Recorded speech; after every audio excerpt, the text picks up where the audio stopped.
Bapak Ibu yang kami muliakan, ada 10 tanda besar kiamat. 7-nya orang Islam akan menyaksikan kejadiannya. 3-nya orang Islam dan orang beriman tidak akan pernah menyaksikan kejadian tersebut. Nah, kata Rasulullah SAW, umatku di muka bumi akan menjalani 5 fase sejarah sejak aku diutus sebagai Nabi dan Rasul. Sampai kepada wafatnya seluruh umatku di muka bumi, ada 5 fase yang akan dilalui oleh umatnya, ya. Sejak beliau diutus sebagai Nabi dan Rasul sampai umatku wafat serentak. Finishnya adalah pada tanda besar kiamat yang ke-7 kan. Umatku akan menjalani 5 fase sejarah. Fase sejarah yang pertama, umat Islam dipimpin langsung oleh sang Nabi. Dan fase ini pasti berakhir, kata Rasulullah. Jadi fase pertama, langsung Nabi Muhammad yang memimpin umat Islam. Fase ini pasti berakhir. Wafatnya Nabi Muhammad adalah akhir fase yang pertama. Lalu masuk fase kedua. Pada fase kedua, umat saya dipimpin oleh para khalifah-khalifah yang cerdas dan mulia yang menghidupkan konsep kenabian. Fase ini pun pasti berakhir, fase khilafah ini. Di hadis yang lain Nabi mengatakan berlangsung selama 30 tahun. Ternyata benar. Wafatnya Khalifah Ali bin Abi Thalib adalah akhir fase yang kedua ini, berakhir. Lalu Nabi mengatakan, umat saya masuk pada fase yang ketiga. Pada fase yang ketiga ini, Rasul mengatakan, mereka akan dipimpin oleh para khalifah-khalifah yang menggunakan sistem kerajaan. Gelarnya tetap khalifah, gelarnya, tetapi sistem yang digunakan sudah sistem kerajaan. Jika dia sang khalifah meninggal, langsung digantikan oleh ahli warisnya. Ini kan sistem kerajaan namanya tuh, ya. Fase ini ternyata diisi oleh 3 dinasti. Dinasti Bani Amawiyah, dinasti Bani Abbasiyah, dan dinasti Bani Utsmaniyah. Fase ini pasti berakhir, kata Rasulullah. Benar, Pak. Sepakat ahli sejarah mengatakan fase ini telah berakhir dalam kejadian tanggal 3 bulan Maret tahun 1924. Apa yang terjadi pada fase ini, penutupan ini?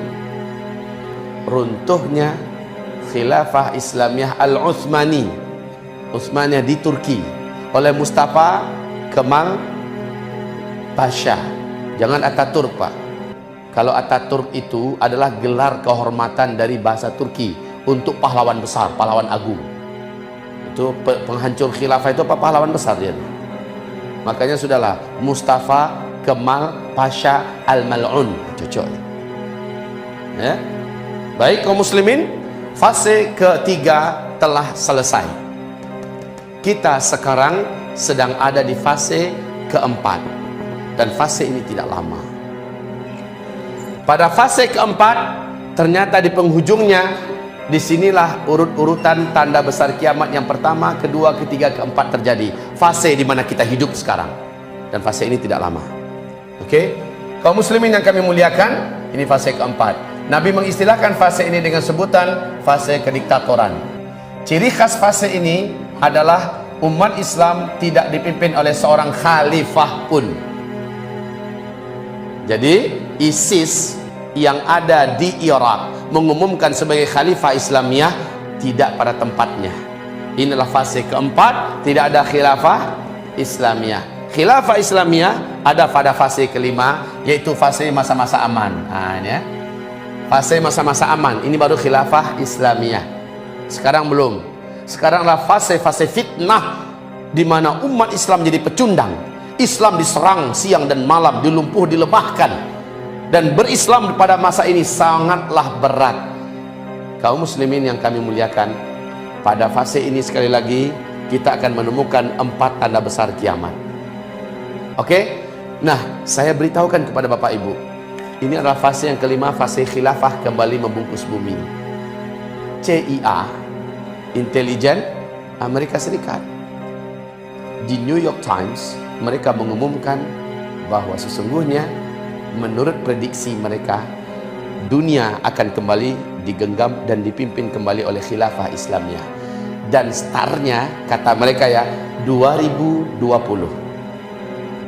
Star dunia ini kembali dipimpin oleh khilafah Islamiyah. Kata siapa? CIA Amerika Serikat. KGB Rusia lain lagi. intelijen Rusia. Mereka mengatakan puncak jaya-jayanya khilafah Islamiyah ini adalah pada tahun 2025. Pada tahun 2000 ini puncak jaya-jayanya. Kalau CIA mengatakan startnya 2020. Sementara Nabi mengatakan paling lama fase ini adalah 9 tahun. Cocok nggak? Cocok nggak? Maaf ya Pak, apapun pernyataan orang kafir tidak boleh kita jadikan keyakinan, tapi sekedar tahu boleh. Hanya Allah berfirman dalam surat An-Nur ayat 55 tentang khilafah ini akan kembali wujud. Cukuplah ayat ini yang kita imani, ya. Kemudian urut-urutan fase yang 5 ini dan kedepannya adalah ini juga kita imani. Tentang tepatnya tanggal dan tahun kita tidak boleh mempercayai. Setuju? Oke. Namun mereka tentu berbicara dengan disiplin ilmu yang mereka miliki, dengan analisa mereka yang juga tidak main-main tentunya.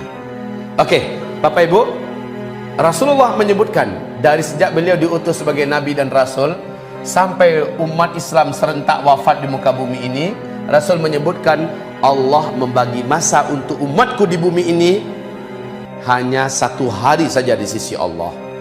Ayo, 1 hari di sisi Allah berapa lama kita menghitung di dunia? 1000 tahun. Lalu Allah menambahkan untuk umatku setengah hari lagi. Berarti berapa? 1500. Para ulama mendengarkan hadis ini, mereka menyatakan tidak akan penuh 1500, tapi lebih dari 1400 tahun, dan tidak akan full sampai 1500 tahun. Hitungan Hijriyah.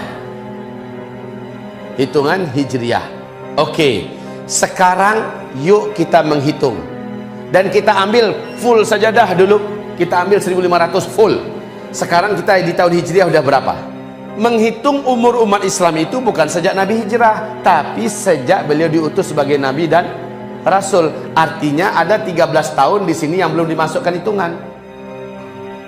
Tambahkan. Hadis ini diriwayatkan oleh Abu Daud dan status hadis ini dhaif. Bahkan ada yang dhaif jiddan. Tapi karena turuknya sangat banyak, jalur hadis ini sangat banyak, hadis ini naik statusnya kepada hasan li ghairi. Ya. Dia tidak boleh dijadikan sebagai hujjah dan tidak dibina di atasnya akidah, tapi boleh untuk diketahui. Jika ini benar, maknanya betapa dekat masa kita tersisa di bumi ini, wahai umat Islam. Maka bukanlah bumi ini yang pantas untuk kita gila-gilai. Bukanlah dunia ini yang pantas membuat kita silau. Bukanlah untuk dunia ini kita hidup, kita akan meninggalkannya, atau dia akan memaksa kita harus meninggalkannya. Sangat dekat sekali waktu kita. Kaum muslimin, janji Allah bumi akan kembali dipimpin oleh khilafah Islamiyah ada dalam Al-Quran surat 24 ayat yang ke-55. Oke? Tanda besar kiamat yang ke-5 terjadinya di sini, di masa-masa aman ini, yaitu matahari terbit dari sebelah barat. Kata Rasulullah, memang benar-benar fisik matahari yang menerangi bumi kita saat ini nih, nanti Allah panggil, lalu matahari meninggalkan posisinya dan sujud di bawah arash. Kamu yang ada di bumi gelap gulita selama 3 malam berturut-turut. Lamanya masa kamu gelap di bumi seperti 3 malam berturut-turut. Kemudian Allah perintahkan matahari agar kembali ke tempat semula dia berada, dan matahari Allah perintahkan agar muncul dari tempat biasanya dia tenggelam. Maka muncullah matahari di sebelah barat. Berbondong-bondong orang ingin taubat, pintu taubat sudah Allah tutup. Orang-orang yang belum Islam ingin masuk Islam, ingin bersyahadat, sudah tidak diterima oleh Allah. Matahari naik hanya setengah hari saja, sampai di langit di tengah-tengah di atas, dia kembali meluncur ke sebelah barat dan seperti biasa tenggelam kembali di barat. Lalu besok paginya matahari ini keluar dari sebelah timur seperti biasa. Di waktu duhanya, kata Rasulullah, waktu duhanya terjadilah tanda besar kiamat yang ke-6, yaitu dari dalam perut bumi kota Mekah akan keluar seekor binatang raksasa berkaki banyak. Ini bukan khayalan ya, ini bukan dongeng. Allah menceritakan ini dalam Al-Quran. Ya, Allah menyebutkan ini dalam Al-Quran. Nama binatang ini adalah Dabbatul Ardi. Kaum muslimin, binatang ini muncul di 3 tempat berbeda di bumi, di waktu yang berbeda-beda. Dia membawa tongkat Nabi Musa, cincin Nabi Sulaiman. Kata Rasulullah, apabila dia berjumpa dengan manusia, kalau manusia ini orang beriman, cincin Sulaiman akan diusapkan ke wajahnya, maka wajah orang ini menjadi putih, bersih dan bercahaya. Jika ia berjumpa dengan orang kafir, tongkat Nabi Musa akan diketukkan ke kepala orang tersebut, menghitamlah wajahnya menjadi buruk rupanya. Manusia ketika itu membedakannya gampang. Yang putih bersih bercahaya menandakan itu orang beriman, yang hitam buruk rupa menandakan orang kafir. Binatang ini kembali tenggelam masuk ke dalam perut bumi, dan terjadilah tanda besar kiamat yang ke-7. Tanda besar kiamat yang ke-7 ini, Bapak Ibu, ini adalah akhir keberadaan orang beriman di muka bumi. Apa yang terjadi? Di dalam hadis-hadis yang sahih disepakati oleh para ulama Ahlussunnah wal Jamaah, kejadian yang ke-7 dari tanda besar kiamat yang ke-7 adalah akhir keberadaan orang Islam di bumi, akhir keberadaan umat Nabi di bumi. Apa? Yaitu angin lembut kematian bertiup dari timur, kata Rasulullah. Di hadis yang lain Nabi menyebutkan yaitu Yaman, bertiup dari Yaman.